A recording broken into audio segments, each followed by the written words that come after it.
All right, hey team, what's going on? Team, I don't know what I'm saying. This is always so awkward for me, to be honest. I'm in an unfinished basement in Elephant, Ontario, trying to get something out. Because it's been a while and I've been feeling bad about it. So here we are. So for this, do something a bit different. I posted a video a while back of shooting astrophotography on my phone, and some of the questions I got were, "What is your post production process like?" Well, I'm here to tell you. Better than tell you, I'm here to show you. And for that, we won't be needing this because I don't use a computer to edit any of my photos shot on my phone. I just use my phone. And what do I use on my phone, might you ask? Well, I use Lightroom. Thank you for asking. It's mandatory, I think. If you're even remotely serious about photography, you can download the app for free, but all of the fun features that I'm about to use, um, you're going to have to pay for it. How much? I actually have no idea if you want just the phone app, but I think it's $10 a month for Photoshop and Lightroom, which I highly recommend. It's $10 a month. It's $120 a year. I've seen some of you spend more money on worse things. You know who you are. So, yeah, bring it to the next level. And what I figured I would do is, I'm not really sure how to do this any other way. So I'm just going to screen record. Oh, yeah, do not disturb. Yeah, yeah. And talk you through it. I'm going to go pretty quick. And if you have any questions, drop them in the comments because I'm willing to do some more tutorials if you find this interesting, fascinating, helpful. Anyway, yeah, here we go. Here's a raw photo. Not actually a raw photo, JPEG. I did shoot some raws later, but hey. This is a 10-second exposure at f1.8 because that's just the aperture of the phone lens. And ISO 6400 on the iPhone. It is way better than I ever thought a phone camera would be, but still complete trash if you compare it to even a 10-year-old actual camera. I digress. Here we go. So I like to start by looking at the image. What do we have here? Well, first of all, I know there's something going on this bottom corner here that I don't really like. Also, this red streak I'm going to get rid of. It's just kind of distracting. This green and this blue up here, don't know what's going on there. Don't know if it's a trail, someone's house, rave in the bush. Maybe it's Shambhala in southern Ontario. I'm not sure. And then this is just a bit hot at the end, so I'm going to get rid of that as well. And if you zoom in, you can see it's complete garbage. Like this is not something I'd print very large, but for the gram, it's cool as heck. Okay, so let's get at it. So I want to first see, by going into light here, if there is any detail in the shadows. If I bring the exposure up, there is some detail in the shadows, but it is garbage. It is a garbage fire. So what are we going to do about that? Double click, so it sets you back to where you were. Something I want to make perfectly clear about Lightroom is there's no mistakes. Ever, because you're not ever changing the original file. You can always go back and access the original. Try it out. See what happens. See what you like. Slide it back and forth. This is an old Zach Arias tip from his One Light DVD workshops way back in the day. Slide it and find the spot that you like. But I have a process, and I'm going to walk through it with you right now rather quickly because nobody wants to sit here for 20 minutes and watch this, do you? Okay. I'm going to bring up the shadows here just to see. And I can tell I don't want it to be completely black. I want there to be just a kiss of color in here, right? But now that's messed up this bottom back left corner. So I'm going to do something about that. So I'm going to go a bit crude. If you have a better way of going about this, then by all means, I'm all ears. I'm going to take the brush. And I'm going to check the size of that brush. Yeah, somewhere around there. And the feathering of said brush, somewhere around there. And what I'm going to do is literally paint this blotchy corner. Like that. And then I'm going to go to light, which is now going to affect just the area that I masked, which I brushed out. Again, this is going to take much longer because I'm explaining these things. I could probably get this done in under 3 minutes. Otherwise, maybe 5. Not a flex, just it doesn't need to take that long, is all I mean. You don't have to spend years and years editing photos. You can take another one. Anyway, I'm going to bring the highlights down. I'm going to bring the whites down. I'm going to bring the shadows down and the blacks down. And now we have gotten rid of that annoying bit on the left of frame. Done and done. Great. Next up, what's the most annoying after this? Well, that green and blue to me, I just don't want it. So what are we going to do? You guessed it. Take the brush. Again, we could use luminance and or color and try and finesse it that way, but who's got time? It's just paint. I'm just painting with my finger here. No stylus. Painting with the finger. Happy little trees. I actually have a Bob Ross tattoo. He's been a huge inspiration in my life, actually. Now we're going to go to the color, and we're going to just desaturate it. Maybe we can leave just a smidge. Just, a memory of what was. Warm it up slightly. Just because it kind of feels like maybe a sodium vapor or something like that. Bring it down to the light. Let's get rid of those highlights. Let's bring those whites down just to make it a little less. There we go. Boom. Way less annoying now, right? Before, after. We're getting there. So now, the number one reason you should be messing with Lightroom, both kind of desktop and mobile version, is the masking tools are incredible. They save you so much time and energy. In astrophotography, what's the main point of the image? It's the sky. So how do we select the sky and do some tweaks just to that? By pressing two buttons. Here, ready? Mask. Select sky. Look what it's doing. Done and done. Incredible. Right? Now what are we going to do with the sky? Well, we're going to play with it because, like I said, there's no mistakes. There's no wrong way. You take the slider. Oh, that's too much. There's no sky. Where'd it go? Oh, that's just bright. Why do we do that? There's somewhere in the middle here that is just right. In my case, I think it's probably down third to half a stop.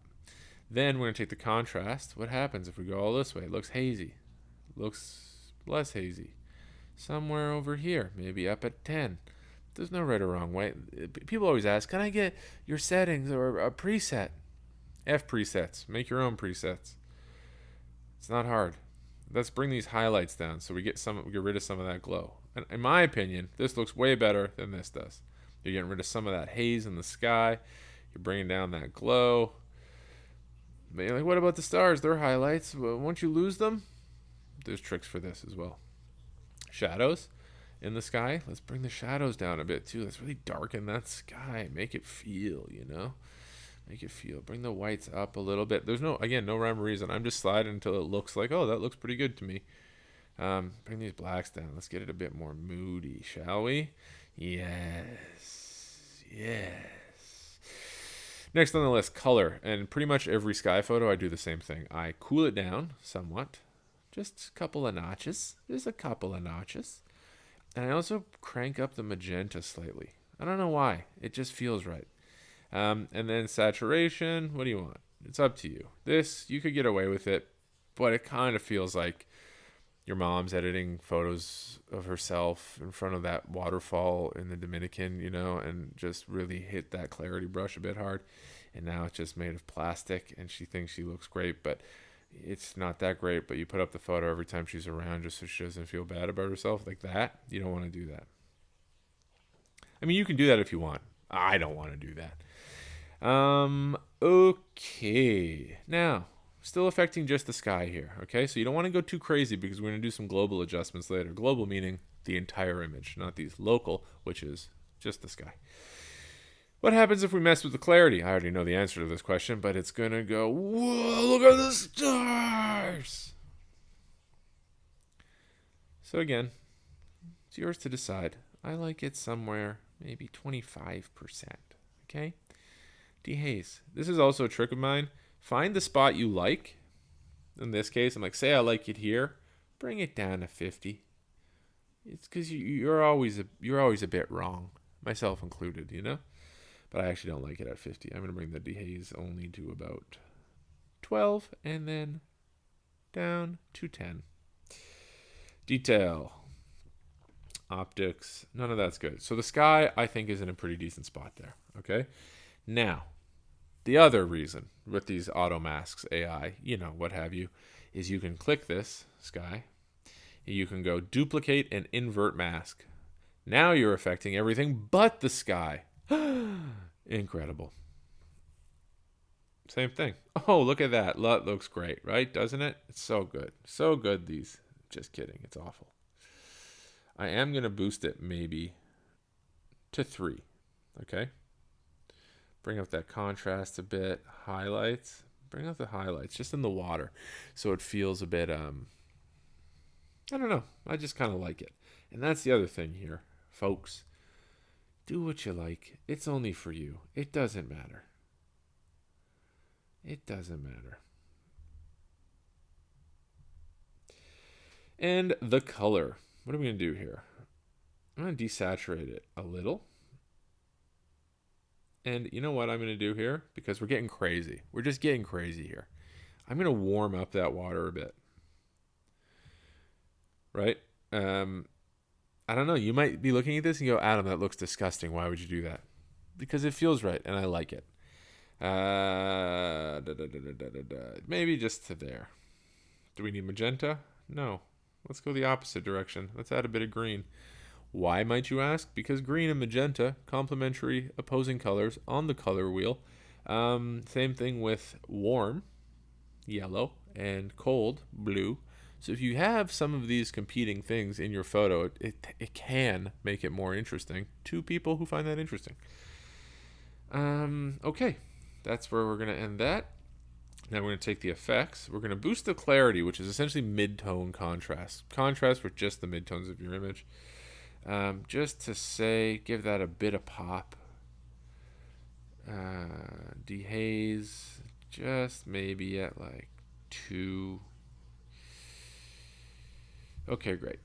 So now we have a little bit better. So the next thing I'm looking at is those lights in the background, those tungsten sodium type vapor lights. It's a bit much for me. So what are we going to do? I'm going to go to the old brushy brush and touch those up. Same thing as we did before. And now we're going to go to light. I'm going to bring down the highlights, right? Look what we're doing. Just getting rid of some of the pop and bring the whites down. I know I'm looking at my phone, but it's kind of hard to do. I don't know how people do this all the time, but I'm trying it out. Okay. And bring that exposure down just a hair. Okay. Before and after. Look where we're at so far, everybody. Before, after. Like, how long has this been? And I've been yapping, just blabbering.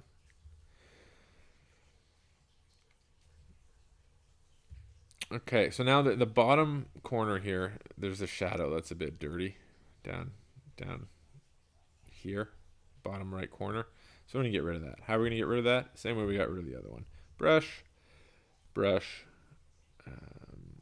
Bring this over like this and just paint it. And go to light and bring the shadow down. Get rid of that. Boom. Black. It's clean. Our eye is focused. Down the river to that light at the end. Focus on the stars. Excellent. Bring the color. Now we're going to go global. What does it look like in black and white? Oh, it looks pretty neat, actually. Cool, but color it is. So now there's another couple things here, which we're not going to get into right now. You have grading and color mix. Color mix, you can say, like, take the blues, for instance, and saturate or desaturate the blues. Right? The brightness of said things. I said we weren't going to mess with it, but I think we are, actually. I'm just going to bring up the luminance slightly in the blue channel. Great. And then grading is you can start adjusting shadows, color of shadows, midtones, highlights. I do use this all the time, but for this purpose, I'm not going to because I don't think I need to. Could it be made better? Probably. But perfection is overrated. Sometimes it's better to just shoot, get it out. Especially if it's just for fun and you're just doing it as a hobby. or something you really love. But it's better to get stuff out than to no one ever know it exists, in my opinion.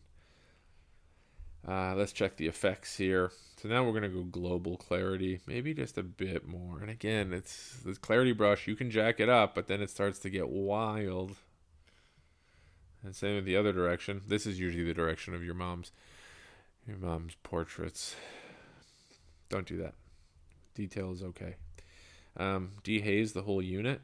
You know what? Yeah, let's go for it. Vignette, which adds this kind of thing. You know, you've seen it. That's another one that a lot of people overuse.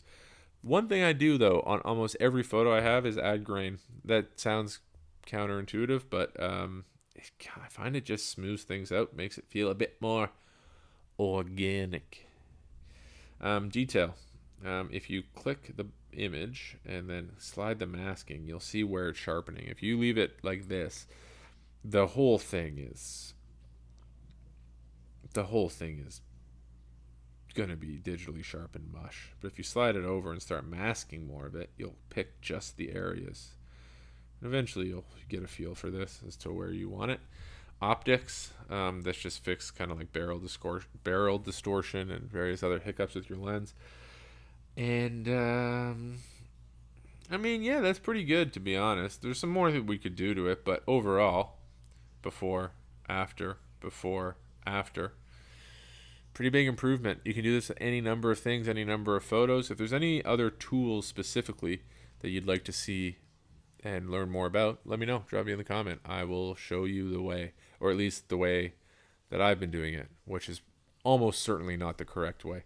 But it is a way, and that's good enough for me.